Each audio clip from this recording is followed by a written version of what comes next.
कि जब भगवान श्री हरि विष्णु जी ने ये विचार किया कि मैं धरती पे जाकर के अपने भक्तों की सुध लूं, क्योंकि प्रभु तो सदा सृष्टि का पालन करते हैं, मेरे भक्त किस तरह रह रहे हैं वे सब तो वहां से देखते ही रहते हैं, परंतु उन्होंने कहा कि मैं आज स्वयं जाकर के धरती पर अपने भक्तों की सुध लूंगा, धरती माँ की सुध लूंगा कि वहां किस तरह मेरे भक्त रह रहे हैं। जब भगवान श्री हरि विष्णु जी ने माँ लक्ष्मी से कहा कि मैं धरती पर विचरण करने के लिए जा रहा हूं, भ्रमण के लिए जा रहा हूं, तब माता श्री महालक्ष्मी जी ने कहा कि मैं भी आपके साथ चलूंगी। भगवान श्री हरि विष्णु जी ने मना कर दिया कि नहीं, आप यहीं रहिए, वैकुंठ धाम में रहिए, आप मेरे साथ वहां क्या करने जाएंगे। तब उन्होंने कहा कि नहीं, मैं तो आपके साथ ही अंग संग रहती हूं, मैं जहां आप जाएंगे मैं आपके पीछे पीछे चलूंगी। तब उन्होंने कहा कि मेरी एक शर्त है, यदि आप मेरी बात मानोगे तभी आप मेरे साथ चलोगे। उन्होंने कहा कि ठीक है, आप जो भी जैसा भी कहेंगे मैं वैसे ही आपकी बात मान करके आपके साथ चलूंगी। माता श्री महालक्ष्मी और भगवान श्री हरि विष्णु जी धरती पर विचरण करने के लिए आ रहे हैं, धरती पर भ्रमण कर रहे हैं। और एक दिन ऐसा हुआ कि श्री हरि विष्णु जी ने कहा कि हे देवी, आप जहां कुछ देर के लिए जहां पर बैठो, निवास करो, मैं किसी कार्यवश दक्षिण दिशा की ओर जा रहा हूं, आप वहां मेरे पीछे मत आना, मैं थोड़े ही देर बाद पुनः यहीं आपके पास लौट करके आ जाऊंगा। मां लक्ष्मी ने कहा कि ठीक है, आप शीघ्र आ जाना, मैं यहीं आपकी प्रतीक्षा करती हूँ। तब भगवान श्री हरि विष्णु जी मां लक्ष्मी को एक किसानों के खेत के पास बिठा करके वहां से दक्षिण दिशा की ओर किसी कार्य के लिए चले जाते हैं। अभी मां लक्ष्मी के मन में ये शंका हो जाती है कि मैं तो सदा श्री हरि विष्णु जी के पास में रहती हूँ, इनके हृदय में रहती हूँ, आज किस कारण मुझे यहाँ बिठा करके दक्षिण दिशा की ओर चले गई है। क्योंकि यदि कोई पिता अपनी पुत्री से कहेगा कि हे पुत्री, तुम जहां बैठो, मैं किसी कार्य के लिए वहां जा रहा हूं, तो पुत्री जो बेटी होती है उसे मान जाती है, उसके मन में कोई शंका भी नहीं आती। जब कोई बहन को कोई उसका भाई कहता कि हे बहन, आप जहां पर मेरी प्रतीक्षा करो, मैं अपना कार्य करके जहां लौट आता हूं, वो बहन भी कोई कारण पूछे, कोई शंका किए बिना उस बात को मान जाती है। परंतु जब कोई किसी नारी का पति उसे यह कहे कि तुम यहाँ बैठो, मैं किसी से मिल के आ रहा हूँ, कोई कार्य करने जा रहा हूँ, तो पत्नी के मन में शंका हो जाती है। ये स्वाभाविक है, ये नारी शक्ति का जो हृदय है उसका ही स्वभाव है। वैसे ही मां लक्ष्मी के मन में ये शंका होने लगी कि श्री हरि विष्णु मेरे पति मुझसे क्या छुपा रहे हैं, किससे मिलने गए हैं, किस कार्य के लिए गए हैं, मुझसे क्यों छुपा रहे हैं। तब वो भी थोड़ी देर हुई, वो भी उनके पीछे पीछे दक्षिण दिशा की ओर चल दी। उन्होंने रास्ते में देखा कि किसान के बड़े सुंदर खेत हैं, सरसों चारों लगी हुई है, सरसों के फूल खिले हुए हैं। मां लक्ष्मी उन सरसों के फूलों को देख रही हैं और उन्होंने उन फूलों से अपना श्रृंगार भी किया। पुनः थोड़ी और आगे चलती हैं और गन्ने के खेत देखती हैं। उनके मन में आया कि बड़े सुंदर गन्ने हैं, मैंने चख लूं, क्योंकि धरती के ऊपर पुनः कब श्री हरि विष्णु जी के मैं साथ आऊंगी कोई पता नहीं, मैं इस गन्ने के स्वाद को मैं चख लूं। उन्होंने, देवी ने गन्ने का तोड़ करके उनका भक्षण किया, उनको खाया। इतने में श्री हरि विष्णु जी पुनः लौट करके उसी ओर आ गए।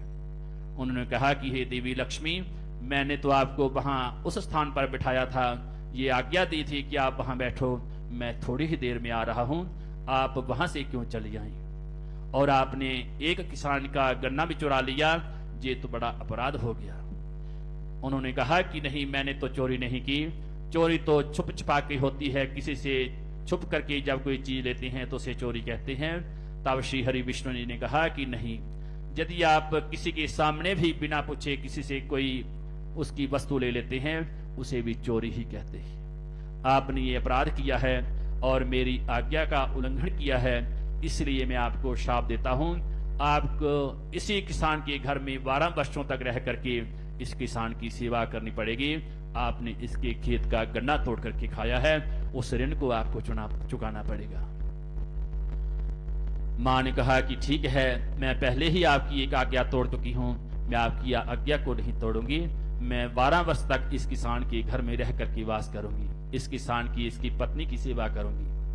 तब माँ लक्ष्मी कोई दूसरा रूप मान करके उन किसान के घर में रहने लगी। किसान बड़ा निर्धन था।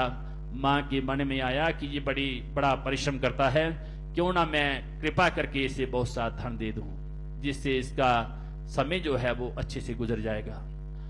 माँ ने उसकी पत्नी को कहा कि हे देवी, मैं तुम्हें एक लक्ष्मी की मूर्ति देती हूँ। आज पूरे घर में तुम गोबर से लिपाई करके, पूरा साफ सफाई करके, संध्या के समय घी का दीप जला करके इस मूर्ति की तुम पूजा करना, जिससे तुम्हारे घर में अपार संपत्ति जो है वो आ जाएगी, धन दौलत की जो आपकी वृष्टि होने लगेगी।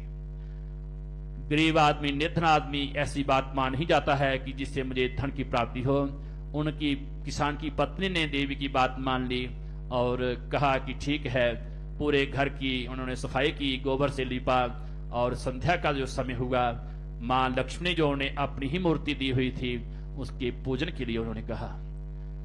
किसान ने, उनकी पत्नी ने, माँ लक्ष्मी का पूजन हुआ और जैसा देवी लक्ष्मी ने कहा था कि आपके घर में अपार संपत्ति आ जाएगी, तो वैसा ही हुआ।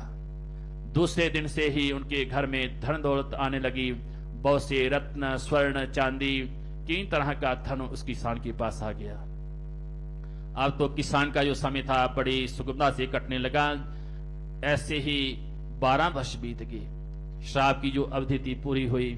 उसी समय भगवान श्री हरि विष्णु पुनः धरती पर लौटे और मां लक्ष्मी को साथ में ले जाने के लिए आ गए। उधर किसान ने कहा कि नहीं, इस देवी के कारण मुझे धन की प्राप्ति हुई है।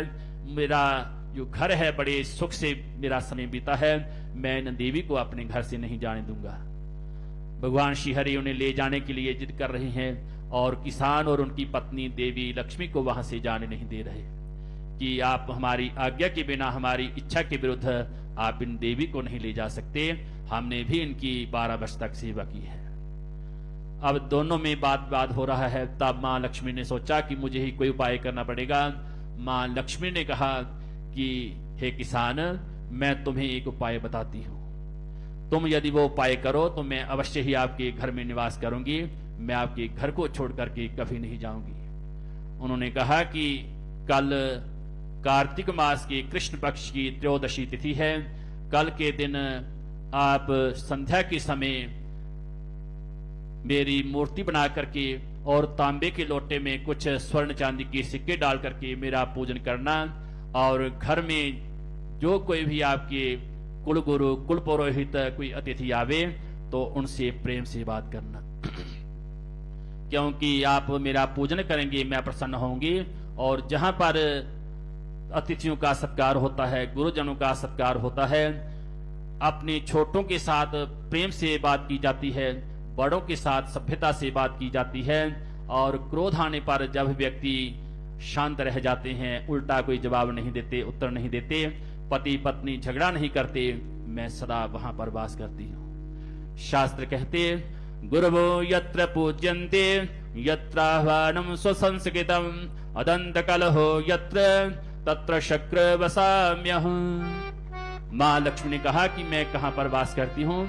जहां पर गुरुजनों का वास सम्मान होता है, अतिथियों का सम्मान होता है, जहां पर गुरुजनों का सत्कार होता है, अपने अध्यापकों का सत्कार होता है, जहां पर जिस घर में माता पिताजी का सम्मान होता है उनकी सेवा होती है, और क्रोध आने पर परिवार की जो सदस्य हैं चुप रह जाते हैं, अपनी जीभ को दांतों के बीच में रख लेते हैं और सभ्यता से सबके साथ बात करते हैं, मैं नित्य वहां पर वास करती हूँ। यदि तुम मेरा पूजन करके इस तरह व्यवहार करोगे तो मैं अवश्य ही आपके घर में वास करूंगी।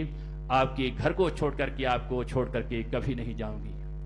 तब किसान ने कहा कि ठीक है, मैं कल, आज का ही जो दिन है, धनतेरस का जो दिन है, उसी दिन किसान ने तांबे के लोटे में स्वर्ण चांदी के सिक्के डाल करके माँ लक्ष्मी की मूर्ति बना करके उनका पूजन किया।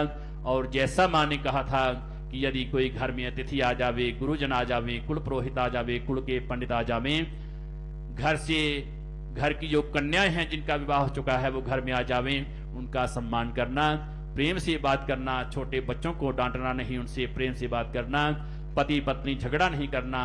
इस तरह वो ऐसा व्यवहार करने लगा और माँ भी उनके घर में सदा वास करने लगी। इसी तरह व्यक्ति को, सब भक्तों को भी करना चाहिए। आज के दिन इसी तरह माँ लक्ष्मी का पूजन करके और अपने व्यवहार में ये सभी बातें लानी चाहिए कि हम बड़ों के साथ आदर के साथ बात करें, माता पिताजी का पूजन करें, सम्मान करें, गुरुजनों का सम्मान करें, कोई अतिथि आ जावे उनका सम्मान करें, किसी को कोई भला बुरा ना कहें, तो माँ लक्ष्मी कभी भी हमारे घर को छोड़ करके नहीं जाएंगे, सदा हमारे अंग संग ही रहेंगी। आप तो बड़े भाग्यशाली हैं। ऐसा माँ लक्ष्मी का दिन और माँ लक्ष्मी का दिव्य दरबार, इससे बड़ी और क्या बात हो सकती है। आप